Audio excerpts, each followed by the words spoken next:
ससुराल की पहली खुशी में 2 गांव और 2 शहरी बहू की ड्रेस। बाप रे, कौशल्या की बहू ने तो हद मचा रखा है सोसाइटी में। देखो कितने छोटे छोटे कपड़ों में है। अरे इनको देखकर तो हमारी बहू भी बिगड़ जाएगी। तभी अपनी बालकनी में खड़ी विमला, सही कह रही हो जिज्जी आप। कौशल्या की शहरी बहू तो आए दिन ऐसे ही छोटे छोटे कपड़े पहनती है, वहीं उसकी गांव की दोनों बहू ने सारा घर अकेले संभाला हुआ है। तभी घर के दरवाजे पर खड़ी कौशल्या ये सारी बातें सुनकर गुस्से में घर के अंदर जाती है, जहां वो देखती है कि उसकी गांव की दोनों बहुएं घर के सभी काम को बड़ी खूबसूरती से कर रही हैं।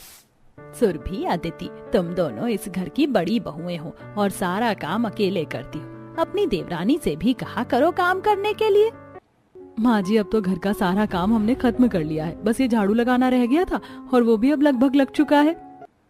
चलिए, ब्रेकफास्ट भी रेडी है माँ जी, आप लोग डाइनिंग टेबल पर बैठिए, हम ब्रेकफास्ट लगा देते हैं। अब घर के सभी सदस्य डाइनिंग टेबल पर बैठते हैं। तभी छोटे छोटे कपड़ों में नताशा और शनाया डाइनिंग टेबल के पास आती है।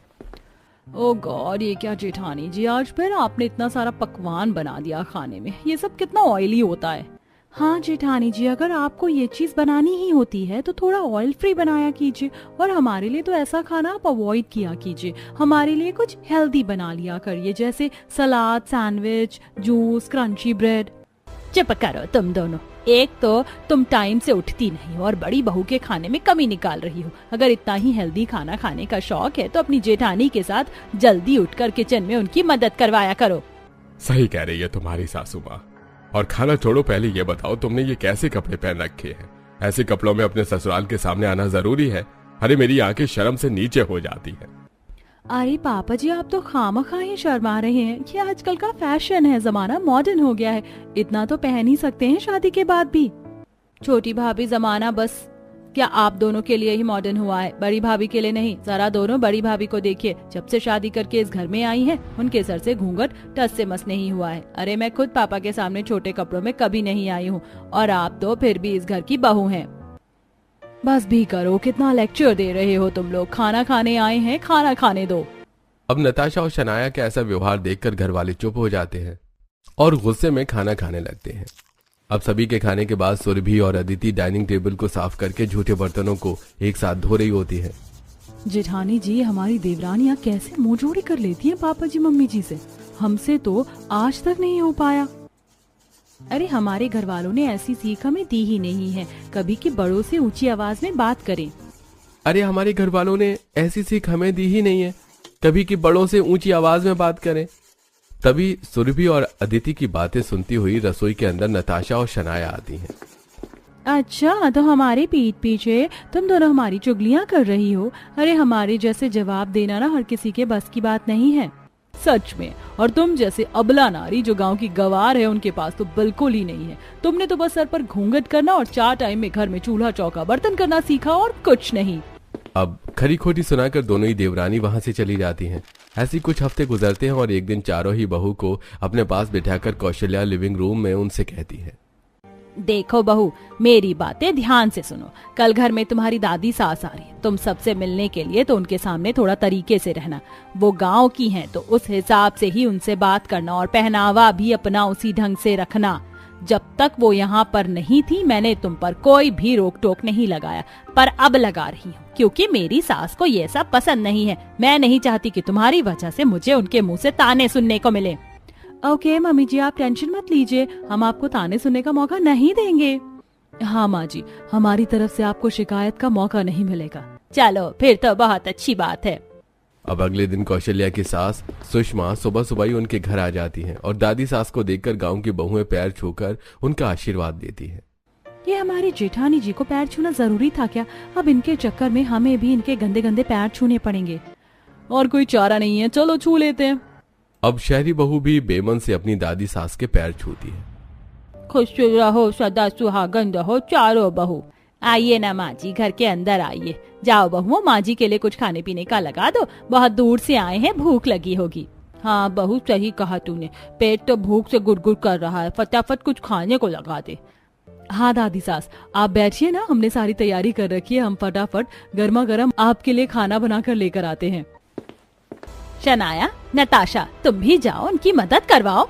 ओके मामी जी। अब सुरभि अदिति से 2-3 तरह की सब्जियों को काटती है। आटा गूंथती है, मिक्सी में मसाला पीसती है और फिर गर्मा गर्म पालक पनीर, मटर पनीर, मिक्स वेज, पूड़ियाँ, चावल, रोटी, हलवा बनाकर तैयार कर देती है। वहीं नताशा और शनाया फोन पर अपने दोस्तों से गपशप कर रही होती है। अच्छा चलो मैं फोन रखती हूँ, हमारे घर में गेस्ट आए हुए हैं, उन्हें खाना भी खिलाना है। रसोई के बाहर कौशल्या यह सब कुछ देख लेती है। मेरी ये शहरी बहू कितनी कामचोर है, सारा काम मेरी गांव की समझदार बहुओं ने किया है। अब सुरभि और अदिति डाइनिंग टेबल पर खाना लगाती हैं। खाना खाकर सुषमा बहुत खुश होती है और बहुओं की तारीफ करती है। खाने का व्यंजन तो बहुत स्वादिष्ट बना है, अब ये भी बता दो कि कौन सा खाना किसने बनाया है। पहले छोटी बहू से शुरू करते। बताओ छोटी बहू, तुमने इनमें से कौन सा व्यंजन बनाया है? वो दादी सास, हमने तो कुछ नहीं बनाया, सब कुछ जेठानी जी ने ही बनाया है। क्यों, तुमने क्यों कुछ नहीं बनाया? तुम दोनों को खाना बनाना नहीं आता क्या?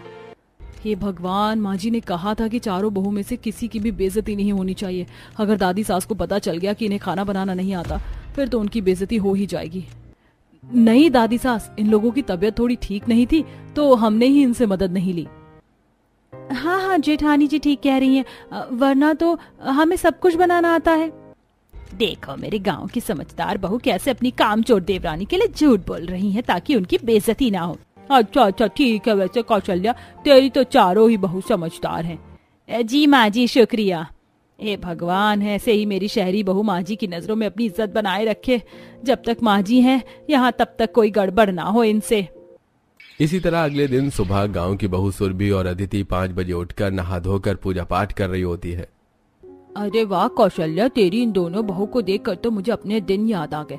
मैं भी शुरू में ऐसे ही उठकर सबसे पहले नहा धोकर पूजा पाठ करती थी और फिर कोई अन्य काम करती थी, पर अब तो शरीर में इतना समांग ही नहीं रहा कि कुछ कर पाऊं। वैसे कौशल्या, तेरी छोटी बहू कहाँ है? अब तक उठी नहीं है क्या? माँ जी, उठ ही रही होगी। अब सुरभि अदिति रसोई में जाकर सबके लिए सुबह का खाना बनाने लगती है और अब तक नताशा और शनाया आराम से अपने कमरे में एसी की ठंडी ठंडी हवा में सो रही होती है। देखते ही देखते सुबह के 10 बज जाते हैं। घर सदस्य नहा धोकर डाइनिंग टेबल पर खाने के लिए बैठते हैं। सुरभि और अदिति 2 से 3 तरह की सब्जी, चावल, रोटी डाइनिंग टेबल पर परोस देती है कि तभी अंगड़ाइयां लेती हुई शहरी बहू छोटे छोटे नाइट ड्रेस में डाइनिंग टेबल के पास आती है। गुड मॉर्निंग मम्मी जी। हो गॉड, आप लोगों ने ब्रेकफास्ट रेडी भी कर दिया? अभी तो हमने शावर भी नहीं लिया है। हाँ, आप लोग इतना फास्ट कैसे हैं? हमारी तो अभी नींद भी पूरी नहीं हुई है। भाभी, हम लोग 5G के जमाने में जीते हैं, इसलिए हम लोग आपसे फास्ट हैं, पर आप तो लगता है मॉडर्न होकर भी 2G स्पीड में अपने काम करती हैं, तभी तो आप इतनी स्लो हैं। शनाया, ये कैसे कपड़ों में तुम बाहर आ गई हो? नताशा, तुम्हें भी शावर लेकर ही सबके सामने आना चाहिए था। इस तरह नाइटी में बाहर आने की क्या जरूरत थी? कौशल्या, ये तेरी शहरी बहू कैसे कपड़े पहनकर हमारे सामने आकर खड़ी हो गई है? सामने ससुर जेठ सब बैठे हुए हैं, सबकी नजरें शर्म से नीचे हो चुकी, पर ये दोनों शर्म लिहाज भूलकर बेशर्मों की तरह हमारे आगे खड़ी हैं। नताशा बहू, शनाया बहू, ये सब क्या है? तुम्हें समझाया था ना मैंने कि ये सब अपने कमरे तक रखना, कमरे से बाहर नहीं। अपनी जेठानियों को देखो किस तरीके से सलीके से कपड़े पहने हुए हैं उन्होंने। हाँ प्लीज, आप बार बार हमारा कंपैरिजन हमारी जेठानी से मत किया कीजिए, क्योंकि वो गांव के गवार हैं और हम शहर की मॉडर्न लड़कियां हैं। वो शहर में रहकर भी अब तक मॉडर्न नहीं बन पाई, तो इसमें हमारी क्या गलती है? देवरानी जी, आप इस तरह से जुबान मत लड़ाइए, क्योंकि बड़ों को पलट कर जवाब देना गलत माना जाता है।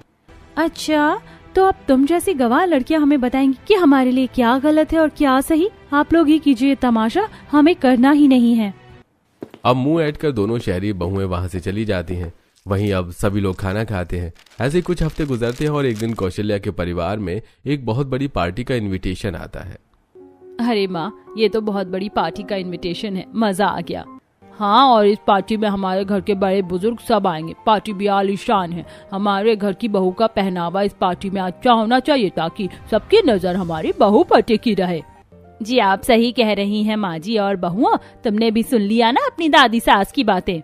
हाँ माँ जी, सुन लिया। अब इस पार्टी की तैयारी के लिए हमें एक बहुत बड़ा डिजाइनर बुक करना पड़ेगा। आप जल्दी से हमें पैसे दे दीजिए। अब कौशल्या अपनी शहरी बहू के हाथों में पैसे देती है और गांव की दोनों बहू के हाथ में भी पैसे देती है। तभी इतने सारे पैसे देखकर सुरभि और अदिति कहती है, अरे माँ जी, इतने सारे पैसे देने की कोई जरूरत नहीं है। हाँ माँ जी, आप हमें इतने सारे पैसे ना देकर सिर्फ 1000 से 2000 रुपए दीजिए, उसमें हम अपनी पार्टी की ड्रेस बनवा लेंगे। अरे बाप रे, इतने कम पैसे में तुम डिजाइनर ड्रेस कहाँ से लोगी जेठानी जी? लगता है हमारी जेठानी जी रोड साइड किसी सस्ते टेलर से अपने कपड़े सिलवाएंगी। टेलर भी अच्छे ही कपड़े सिलते हैं देवरानी जी। हाँ, अब जैसे गांव के गवारों के लिए तो टेलर ही कपड़े अच्छे सिल सकते हैं, बाकी हम दोनों तो अपने कपड़े डिजाइनर से बनवाएंगे माँ जी। चारों ही बहू को अपने अपने कपड़े जहाँ से बनवाना है वहाँ से बनवाओ, पर कपड़े सबके सलीके वाले होने चाहिए। अब नताशा और सनाया एक बहुत बड़े डिजाइनर के पास अपनी पार्टी ड्रेस बनवाने आती है। देखिए सर, हमारी गाउन ड्रेस काफी ज्यादा स्टाइलिश और अट्रैक्टिव होनी चाहिए, और वो विदाउट स्लीव्स होनी चाहिए, फिटिंग भी प्रॉपर होनी चाहिए, नेक भी थोड़ा डीप रखना है। और मेरा ड्रेस आप 1 पीस रखिएगा, बॉडी फिटिंग अच्छी होनी चाहिए उसकी, और मुझे क्लीवेज के पास एक कट, एक पेट के पास कट और एक लेग के पास भी लंबा कट चाहिए अपनी ड्रेस में। ओके मैडम, मैं समझ गया। टोटली आपको आपकी ड्रेस एक्सपोजिव होनी चाहिए, जिसमें आपकी बॉडी अच्छी तरीके से एक्सपोज हो सके। वैसे मैम, इस तरह की ड्रेस तैयार करने में पूरे 60 से 70 हजार रुपए लग जाएंगे। डोंट वरी, आप पेमेंट की चिंता मत कीजिए। दूसरी तरफ गांव की बहुएं घर की साफ सफाई कर रही होती हैं। बड़ी बहू, तुम दोनों अभी तक घर का ही काम कर रही हो, पार्टी के लिए ड्रेस नहीं बनवाना? तुम्हारी देवरानी तो चली भी गई। हाँ बड़ी बहुओं, जाओ तुम भी अपनी ड्रेस जहाँ से बनवानी है वहाँ से बनवा लो, फिर पार्टी के दिन भी नजदीक ही है। वो माँ जी, बस घर में थोड़ा सा काम था, अब वो खत्म हो गया है, अब हम दोनों ही जेठानियाँ जा रहे हैं। अब सिर पर घूंघट करके बड़े ही सलीके से घर की बड़ी बहुएं एक छोटे से बुटीक में आती हैं, जिसमें एक लड़की कपड़े सिलाई मशीन पर कपड़े डिजाइन कर रही होती है। अरे आप लोग आइए ना, बैठिए। जी, हमने आपके बारे में बहुत सुना है कि आपके बुटीक में कपड़े सस्ते और मन के मुताबिक सिले जाते हैं, इसीलिए हम यहाँ आए हैं। जी, हमारी पूरी कोशिश होती है कि कस्टमर हमसे हमेशा खुश रहें। वैसे आपको क्या सिलवाना था? जी, हमें ना अपने लिए डिजाइनर साड़ी सिलवानी थी। साड़ी का ब्लाउज भी डिजाइनर होना चाहिए, पर हाँ ऐसा डिजाइन डालना जिससे हमारा शरीर कहीं से दिखे ना, कोई क्लीवेज वगैरह मत रखना। ठीक है, मैं ऐसा ही सिलूंगी जैसा आप कह रही हैं, और 2 तरह की डिजाइनर साड़ी सिलने में आपके 1000 से 2000 का बजट बैठ जाएगा। जी ठीक है। अब 3 से 4 हफ्ते गुजरते हैं और पार्टी का दिन आता है, और चारों ही बहू अपनी अपनी पसंद के कपड़े पहनकर परिवार वालों के साथ पार्टी में पहुंचती हैं, जहां सुरभि और अदिति बड़ों को देखते ही उनके पैर छूकर आशीर्वाद लेती है। वहीं डिजाइनर कपड़ों में नताशा और शनाया डीजे पर नाच रही होती हैं। One thing I'm for sure, बड़ी दारू की मुझे तोड़ चढ़ी, पी जाऊंगी खड़ी खड़ी, मंगवा दो कोई मुझे लाल परी, लाल परी लाल परी लाल परी लाल परी, मंगवा दो कोई मुझे लाल परी। ये सब देखकर रिश्तेदार, हाय दैया, कौशल्या तुम्हारी है ना ये दोनों बहू? बाप रे, शहर की और गांव की बहू में बिल्कुल जमीन आसमान का अंतर। जहाँ गांव की बहू दोनों साज श्रृंगार, सर पर घूंघट करके सबके पैर छूकर आशीर्वाद ले रही, वहीं कौशल्या तुम्हारी शहरी बहू इतने छोटे छोटे टाइट टाइट कपड़ों में डीजे पर कूद कूद कर नाच रही हैं। ए कौशल्या, चुप क्यों हो? तुम अपनी बहू को कुछ कहती नहीं हो क्या? उन दोनों शहरी बहू से तो अच्छी तुम्हारी गांव की बहू है। हमारी भी बहू शहर में रहती, पर मजाल है कि वो इस तरह के कपड़े पहन ले। आस पास के लोग थू थू कर रहे हैं तुम्हारी बहू को देखकर। इतने अच्छे से समझाया था कौशल्या मैंने तुम्हारी शहरी बहुओं को कि शादी में बड़े बुजुर्ग सब आएंगे, लेकिन फिर भी तुम्हारी इन शहरी बहुओं ने अपनी औकात ही दिखा दी। माँ जी, मुझे नहीं पता था कि ये लोग डिजाइनर से ऐसे कपड़े बनवाएंगी। अरे पहनावा तो पहनावा, तुम्हारी शहरी बहू का तो बर्ताव भी अच्छा नहीं है। बड़ी बहू को देखो कैसे संस्कारी कपड़ों में लोगों से घुल मिल रही है। हाँ माँ जी, आप ठीक कह रही हैं। नताशा, शानिया, जल्दी बहू इधर आओ।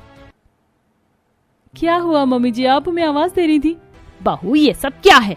तुम्हें कहा था ना कि कपड़े ऐसे पहन के आना जिसमें तारीफ हो, पर तुम तो ऐसे कपड़े पहन कर आई हो कि सब तुम दोनों की बेइज्जती कर रहे हैं। मम्मी जी, क्या आप लोग इतना ओल्ड फैशन बनते जा रहे हैं दिन पर दिन? अरे पार्टी में आए हैं, एंजॉय भी ना करें? नताशा इतना कहती है कि सामने से वेटर ड्रिंक का गिलास लेकर गुजरता है, और शनाया एक ड्रिंक का गिलास उठा लेती है और पीने लगती है। देवरानी जी, आप शराब पी रही हैं। शराब पीना सेहत के लिए हानिकारक होता है। चुप करो जेठानी जी, हमें मत सिखाओ कि हमारे लिए क्या हानिकारक है और क्या नहीं। तुम्हारी जेठानी तुमसे ठीक कह रही है, उसकी बात की इज्जत करो। बहू होकर तुम इस भरी महफिल में सबके सामने शराब पी रही हो, शर्म नहीं आती? कौशल्या भी क्या भी, सभी बहू को लेकर घर चलो, मुझे और नाक नहीं कटवानी इस पार्टी में। अब सभी लोग पार्टी से घर आते हैं। इसी तरह कुछ हफ्ते गुजरते हैं, लेकिन शहरी बहू अपनी आदतों से बाज नहीं आती। अब 1 से 2 महीने बाद शहरी बहू प्रेग्नेंट होती हैं। घर वाले सब भूलकर उनकी आवभगत में लग जाते हैं। देवरानी जी, जब तक आप प्रेग्नेंट है ना, तब तक आप ऐसे छोटे छोटे टाइट कपड़े मत पहनिएगा। कहते हैं कि गर्भवती महिला को अपना पेट ढककर रखना चाहिए। आप दोनों से घर वालों ने हमारी सेवा पानी करने को कहा है, प्रवचन सुनाने को नहीं। हमें जैसा मन करेगा हम वैसे रहेंगे। अब सारा दिन शनाया नताशा अपने कमरे में फोन चलाती, एसी की ठंडी हवा में फल फ्रूट्स बैठकर खाती और घर का सारा काम हमेशा की तरह सुरभि और अदिति करती, जिसे देख सुषमा कहती है, बहू तुम गर्भवती हो, थोड़ा एक्सरसाइज किया करो और काम भी किया करो। घर के ऐसे बैठे रहने से बच्चा पेट में ठीक तरीके से हलचल नहीं कर पाएगा। दादी सास जी, ये तो हम आपके मुंह से ही सुन रहे हैं कि प्रेगनेंसी में काम करना चाहिए। जहाँ तक हमें पता होता है कि प्रेगनेंसी में तो औरत को बेड रेस्ट करना चाहिए। हमसे काम हो भी नहीं पाएगा। इसी तरह कुछ हफ्ते बाद शनाया और नताशा पेट से ऊपर तक का क्रॉप टॉप और नीचे स्कर्ट पहनकर बाहर घूमने जा रही होती हैं कि तभी, अरे बहू, और ऐसी दशा में तुम कहाँ जा रही हो? इतने छोटे छोटे कपड़े पहनकर लोग तुम्हारे पेट को देखकर हंसेंगे। दादी जी, घर में बैठे बैठे अब हम बोर हो गए हैं, इसलिए हम दोनों ही किटी पार्टी करने जा रहे हैं। बहू, पर कपड़े तो पूरे पहन लो। नहीं, हम इसमें कंफर्टेबल हैं तो हम यही पहनकर जाएंगे। अब दोनों ही बहू छोटे छोटे कपड़ों में बाहर निकल जाती हैं। आसपास के लोग उन्हें इस तरह से देखकर, बाप रे, कौशल्या की बहू देखो कैसे गर्भवती होकर भी ऐसे पेट दिखाकर बाहर घूम रही छोटे छोटे कपड़ों में। सच में मुझे तो इनको देखकर शर्म आ रही है। पता नहीं इनकी आंखों में शर्म कब आएगी। अब ऐसे ही 1 से आधा महीना गुजरता है और गांव की दोनों बड़ी बहू भी गर्भवती हो जाती हैं। घर वालों की खुशियां दोगुनी और बढ़ जाती हैं। अब सुषमा, निधि, कौशल्या चारों ही बहू की सेवा पानी में लग जाती हैं। लेकिन बड़ी बहू ये सब देखकर, माँ जी, दादी सास, आप लोग इतना मत कीजिए, ये सब हम खुद कर लेंगे और प्रेगनेंसी में हमारा शरीर जितना चलता रहेगा ना उतना ठीक रहेगा। ये की ना भाभी आपने 5G वाली बात। आप वैसे ही हैं गांव की, पर आपकी फुर्ती एकदम 5G वाली है। और एक हमारी मॉडर्न भाभियां हैं जो कहने को तो मॉडर्न है पर काम करने में बिल्कुल 2G की स्पीड देती हैं। एक भी काम इनसे नहीं हो पाता। चुप करिए नंद जी, हम प्रेग्नेंट हैं, हमसे इतना काम नहीं हो पाएगा। बहू, वो बात तो ठीक है, पर शरीर जितना चलाती रहोगी उतना ठीक रहेगा।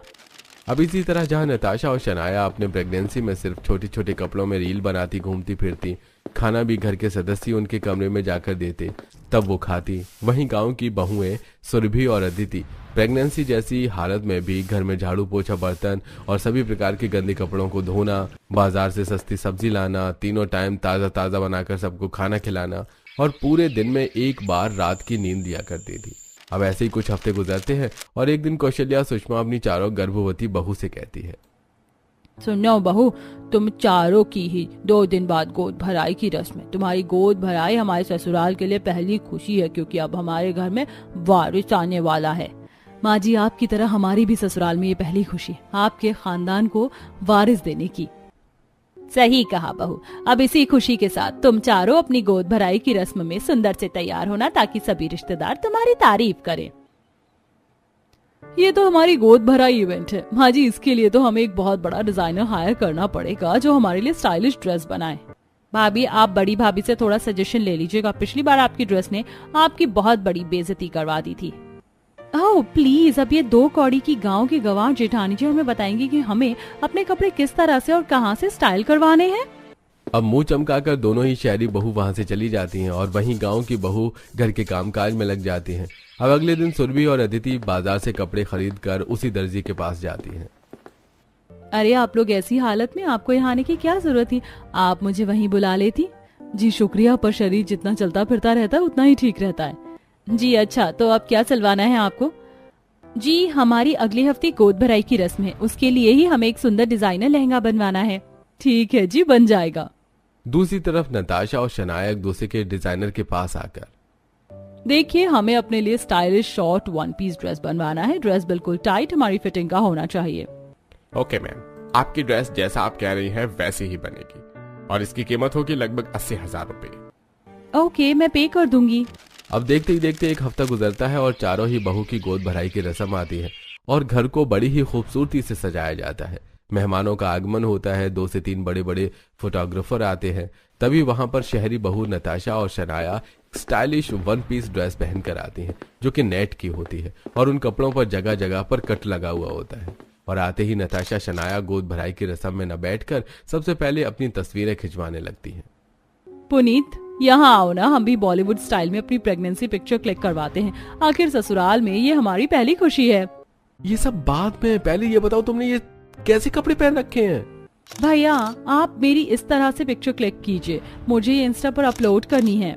ये सब देखकर रिश्तेदार शहरी बहू की बुराइयां करते हुए कहते हैं, अरे कौशल्या जी, आपकी बहू ने कैसे कपड़े पहने, सारा शरीर दिख रहा है, ऊपर से इतना टाइट है। गर्भवती अवस्था में भला किसी औरत को इतना टाइट कपड़ा पहनना चाहिए? हाँ सच में, कपड़ा जितना टाइट उतना ही पारदर्शी है। देखो सारा शरीर जहाँ तहाँ से दिख रहा है। अब शहरी बहू के बाद मेहमानों की नजर गांव की बहू पर जाती है, जिसने बहुत ही खूबसूरत सा लहंगा साज श्रृंगार में गोद भराई के रस्म में बैठी हुई होती है। देखो, इसे कहते हैं ड्रेस। कितने संस्कारी कपड़े हैं। लग रहा है कि बहू की गोद भराई की रस्म है और ससुराल में बहू की ये पहली खुशी है। हाँ कौशल्या, तेरी गांव की बहू बहुत ज्यादा खूबसूरत लग रही है और उसके कपड़े भी अच्छे लग रहे हैं। तेरी शहरी बहुओं को भी ऐसे ही कपड़े पहने चाहिए थे, पर पता नहीं उन्होंने क्यों इतनी टाइट और छोटे कपड़े पहने हुए हैं। अब सभी लोग गोद भराई की रस्म करके वहां से चले जाते हैं, जिसके बाद कौशल्या, छोटी बहुओं, तुमने तो ससुराल की पहली खुशी में भी हमारी बेइज्जती करवाने में कोई कसर नहीं छोड़ी। अरे क्या जरूरत थी ऐसे कपड़े डिजाइन करवाने की। सच में आप दोनों से तो अच्छी मेरी गांव की भाभी लग रही। अच्छा होता कि आप लोग भी अपने कपड़े डिजाइन करवाने से पहले बड़ी भाभी से थोड़ा दिमाग ले लेती, तो आज आप लोगों की इतनी बेइज्जती नहीं होती। तुमसे अच्छी तो तुम्हारी जेठानियां हैं, जो कम पैसों में बिकने सलीके वाले कपड़े सिलवा लेती हैं। तुम तो लाखों रुपए खर्च करती हो डिजाइनर में, फिर भी तुम्हारे कपड़े 2 कौड़ी के रहते हैं। लोग तुम्हारा मजाक बनाकर जाते हैं। हाँ, हमें भी बहुत बुरा लग रहा था जब सभी लोग देवरानी जी के कपड़ों के बारे में गलत गलत बोल रहे थे। वैसे इतने टाइट कपड़े तो आपको पहनने भी नहीं चाहिए देवरानी जी। हाँ, अगर आप कहो तो हम आपके लिए भी दर्जी से कुछ अच्छे कपड़े सिलवा दें। No thanks. और हाँ, ज्यादा महान और भोली बनकर मत दिखाओ। हम दोनों बहुत अच्छे से जानते हैं कि ससुराल की पहली खुशी में लोगों ने तुम्हारे कपड़ों की तारीफ की है, जो तुम अंदर ही अंदर बहुत खुश हो। नहीं देवरानी जी, ऐसा कुछ नहीं है। दोनों ही शहरी बहू पैर पटकती हुई वहां से अपने कमरे में चली जाती हैं। अब इतने सारे इंसिडेंट होने के बाद भी शहरी बहू अपनी आदत से बाज नहीं आती और वो अब भी इसी तरह टाइट छोटे छोटे कपड़े पहनती रहती है कि तभी एक दिन दोनों ही बहू को अचानक से लेबर पेन स्टार्ट होता है। घर वाले घबराकर नताशा और शनाया को अस्पताल लेकर जाते हैं। डॉक्टर फौरन उनका अल्ट्रासाउंड करते हैं। लगता है आप दोनों की वाइफ बहुत ज्यादा फिटिंग की ड्रेस वेयर करती है। ज्यादा फिटिंग की ड्रेस वेयर करने की वजह से पेट में पल रहा बच्चा ठीक तरीके से ब्रीदिंग नहीं कर पा रहा है, उसकी सांसें अटक रही हैं और इसी वजह से आप दोनों की प्रेग्नेंट वाइफ के पेट में यूट्रस क्रैम्प स्टार्ट हुए हैं। बाकी हमने मेडिसिन दे दी है। आप कोशिश कीजिएगा कि ये ज्यादा से ज्यादा लूज कपड़े पहने, एक्सरसाइज करें और हेल्दी डाइट लें। अब घर वाले नताशा और शनाया को घर लेकर आते हैं। तभी सुषमा, सुन लिया डॉक्टर ने क्या कहा? चुस्त कपड़े पहनने की वजह से तुम्हारे पेट में पल रहे बच्चे ठीक तरीके से सांस नहीं ले पा रहे। अरे अपने फैशन के चक्कर में तुम बच्चों को भी जान से मार दोगी क्या? हाँ दादी ठीक कह रही हैं। आज तुम्हारे इस तरह के कपड़े पहनने की वजह से अनहोनी भी हो सकती थी, लेकिन भगवान ने तुम्हें एक मौका दिया है शनाया। हमें माफ कर दीजिए, हमसे गलती हो गई। हमें आप लोगों की बात माननी चाहिए थी। हाँ, हमें माफ कर दीजिए। अगर हम लोगों ने आपकी बात पहले ही मान ली होती तो आज हमारे साथ ये सब नहीं होता। पर आज से हम प्रॉमिस करते हैं कि हम कभी टाइट कपड़े नहीं पहनेंगी और अब हम भी जेठानी जी की तरह साड़ी सूट और ढीले ढाले कपड़े पहनेंगी। अब उस दिन के बाद से शहरी बहू अपनी जेठानियों की तरह ही साड़ी सूट पहनना शुरू कर देती है और साथ ही घर के हल्के फुल्के काम भी करने लगती हैं, ताकि पेट में पल रहे उनके बच्चे को कोई दिक्कत और फिजिकल डिजीज न हो।